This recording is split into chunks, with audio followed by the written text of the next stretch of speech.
ഇന്ന് കുറച്ച് baby items കാണിച്ചു തരാം കേട്ടോ. ബേബി പ്രോഡക്റ്റ്സ് ഞാൻ വാങ്ങിച്ചിട്ടുള്ളതാണ്. ചിലത് എനിക്ക് ഉപകാരപ്പെട്ടു, ചിലത് ഉപകാരപ്പെട്ടില്ല. അപ്പോൾ എന്തൊക്കെയാണെന്ന് കാണിച്ചു തരാം. ആദ്യം വന്നിട്ട് ഈ ഒരു ഫീഡിംഗ് ബോട്ടിൽ തന്നെയാണ്. ഫീഡിംഗ് ബോട്ടിൽ ഇത് നമ്മളിപ്പോൾ ഏർലി സ്റ്റേജിലൊക്കെ ഫീഡിംഗ് ബോട്ടിൽ പ്രിഫർ ചെയ്യുന്നവരാണെങ്കിൽ നല്ല സപ്പോർട്ടീവായിട്ടുള്ള നിപ്പിൾ വരുന്ന ഒരു ബോട്ടിലാണ്.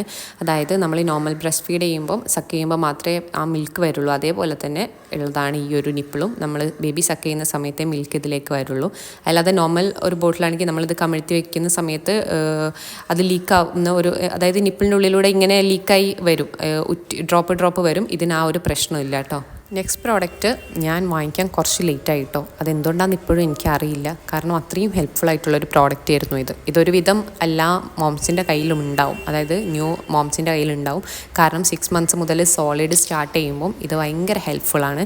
6 months നമ്മൾ ഈ സ്റ്റാർട്ട് ചെയ്യുന്ന സമയത്ത് നന്നായിട്ട് ഗ്രൈൻഡ് ചെയ്തിട്ടാണല്ലോ കൊടുക്കുക. അപ്പം ഇത് സ്മൂത്തായിട്ട് യൂസ് ചെയ്യുക കേട്ടോ. നല്ല മെറ്റീരിയലാണ്, നല്ല സിലിക്കണിൻ്റെ മെറ്റീരിയലാണ്. ഒരു കൗതുകത്തിന് വേണ്ടിയിട്ട് ഞാൻ വാങ്ങിച്ചിട്ടുള്ള ഒരു ഐറ്റമാണിത്, മാനുവൽ ബ്രസ്റ്റ് മിൽക്ക് പമ്പ്. അത് ഹാൻഡിൽ നമുക്ക് തന്നെ ഈസി ആയിട്ട് ഫിക്സ് ചെയ്യാം കേട്ടോ. താഴത്ത് ബോട്ടിലും ഫിക്സ് ചെയ്യാനുള്ള, ബോട്ടിൽ നമുക്ക് അഡ്ജസ്റ്റ് ചെയ്ത് കൊടുക്കാനുള്ള ഭാഗമുണ്ട്. അപ്പോൾ ഇതാണ് just manual breast milk pump. നിങ്ങൾക്ക് വേണമെങ്കിൽ വാങ്ങിച്ചാൽ മതി, കാരണം വലിയ ഉപയോഗം ഉണ്ടാവുമെന്ന് എനിക്കറിയില്ല.